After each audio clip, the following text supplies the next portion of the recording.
सभी लोग काफ़ी मेरे पास कमेंट आता रहता है कि भैया मैं स्टेट बोर्ड से हूँ, मुझे एग्रीगेट मार्क्स कैसे कैलकुलेट करना है, अगर मुझे पीसीएम में एग्रीगेट मार्क्स कैलकुलेट करना है तो कैसे कैलकुलेट करना है। तो सभी का जितना भी डाउट है सारा डाउट इस वीडियो में क्लियर करने वाला हूँ कि आपको एग्रीगेट मार्क्स कैसे कैलकुलेट करना होता है, जेई के लिए कैसे कैलकुलेट करना है। तो पूरा जो ये वीडियो है आपके लिए काफ़ी इंपॉर्टेंट रहेगा, सारा डाउट आपका इस वीडियो में क्लियर हो जाएगा। तो पूरी वीडियो देखी नहीं तो सब्सक्राइब कर सकते हैं और भी इंपॉर्टेंट वीडियोज़ के लिए।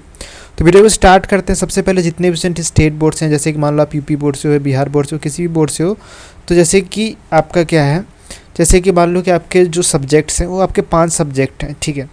तो जैसे कि 5 सब्जेक्ट में आपका मान लो कि आप क्लास 12th में हो तो आपका फिजिक्स, केमिस्ट्री, मैथ है, ठीक है, हिंदी है, इंग्लिश है, ठीक है। तो ये सब्जेक्ट हैं आपके 5 सब्जेक्ट। अब यहाँ पे जो पांचों सब्जेक्ट हैं यही सेम 5 सब्जेक्ट अगर आप पूछते हो कि भैया मुझे जेई के लिए कैलकुलेट करना है, तो देखो यहाँ पे जेई के लिए कैलकुलेट करना है तो सिर्फ आपके पास कितने सब्जेक्ट हैं, 5 सब्जेक्ट हैं। तो सिर्फ इन्हीं 5 सब्जेक्ट को आपको कैलकुलेट करना है, इन्हीं के मार्क्स निकालने हैं, वही एग्रीगेट हो जाएगा, ठीक है। वही एग्रीगेट आपके मार्क्स हो जाएंगे और उतने ही जितने आपके परसेंटेज बनती है, अगर आपको मान लो इसको कैलकुलेट करने पे अगर आपके 75% बन जाती है तो यही आपका एलिजिबल हो जाओगे आप एडमिशन के लिए, ठीक है, आईआईटी एनआईटी में, ठीक है। तो ये बात आपको समझ में आ गई होगी मैं जो बताना चाह रहा हूँ कि एग्रीगेट का मतलब क्या होता है। तो अगर मान लो कि आपको एग्रीगेट निकालना है, 5 सब्जेक्ट हैं, तो अगर मान लो कि आपके मार्क्स आए हैं, ठीक है, अगर आपके मार्क्स मान लो 350 आए हैं, ठीक है, तो एग्रीगेट निकालना है। अगर आपके 5 सब्जेक्ट है तो सिंपल 5 से डिवाइड कर दो, ठीक है। तो इसको हम डिवाइड करते हैं तो 5 7 35, ठीक है, ये हमारा आ जाएगा 70%, ठीक है। तो हमारा कितना हो गया, 70% हो गया, ठीक है। तो हमारा क्या हो गया, पूरा एग्रीगेट मार्क्स हमारे हो गए। अगर आपको मान लो कि पीसीएम में एग्रीगेट निकालने हैं, ठीक है, तो पीसीएम में अगर एग्रीगेट आपको निकालना है तो मान लो कि आपके जो पीसीएम का फिजिक्स में आपको मान लो कि आपके 50 नंबर आए, इसमें केमिस्ट्री में मान लो आपके 40 नंबर आए और मैथ में आपको मान लो 55 नंबर आए, ठीक है। इन तीनों को जोड़ना है, ठीक है। तो इन तीनों को जोड़ेंगे तो कितने आ रहे हैं, 5 145 आ रहे हैं, ठीक है। तो 145 नंबर आ रहे हैं तीनों के पीसीएम के जोड़ने पे। अब आपको इसको 3 से डिवाइड करना है, तो इसको हम 3 से अगर डिवाइड करते हैं तो हमारा आ जाएगा 3 4 12, ठीक है। तो हमारा हो जाएगा 9 48.33% हमारा जो है आ रहा है, ठीक है।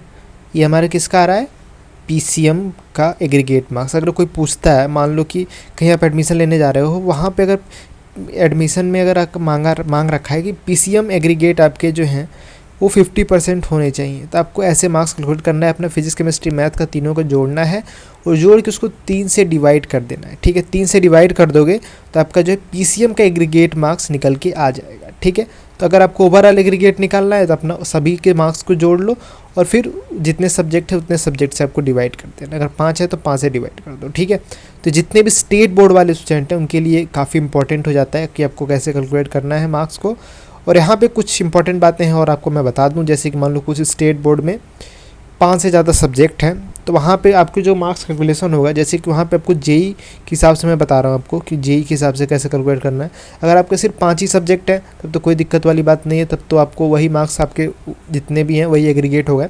लेकिन अगर मान लो कि आपके 5 से ज़्यादा सब्जेक्ट हैं और आपके 6-7 सब्जेक्ट है तो वहाँ पर आपको पीसीएम लेना है, ठीक है। एक लैंग्वेज सब्जेक्ट लेना है जिसमें भी हायर मार्क्स हो, और लैंग्वेज को छोड़ के एक दूसरा कोई सब्जेक्ट ले सकते हो। यहाँ पे आपके 5 सब्जेक्ट हो जाएंगे। फिर इन 5 सब्जेक्ट को आपको जोड़ना है, ठीक है। इन 5 सब्जेक्ट को जोड़ के फिर इसको 5 से डिवाइड कर देना है, तो आपके यहाँ पे एग्रीगेट मार्क्स निकल के आ जाएगा जो जेई के लिए ज़रूरी है, ठीक है।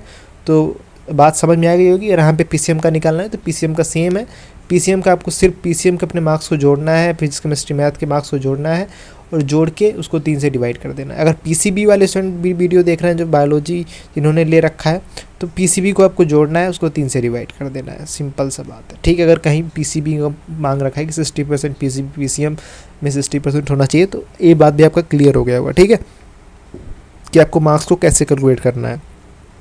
तो यहाँ पे मैंने सब कुछ कवर कर दिया कैसे मार्क्स आपको कैलकुलेट करना है, चाहे पे स्टेट बोर्ड से हो। अगर आप स्टेट बोर्ड से हो, किसी भी स्टेट बोर्ड से हो, तो आपको इस वीडियो के ज़रिए आपको काफ़ी हेल्प मिली होगी। और वीडियो कैसी लगी कमेंट सेक्शन बताइए। आपको कोई भी डाउट है तो कमेंट सेक्शन बता सकते हो।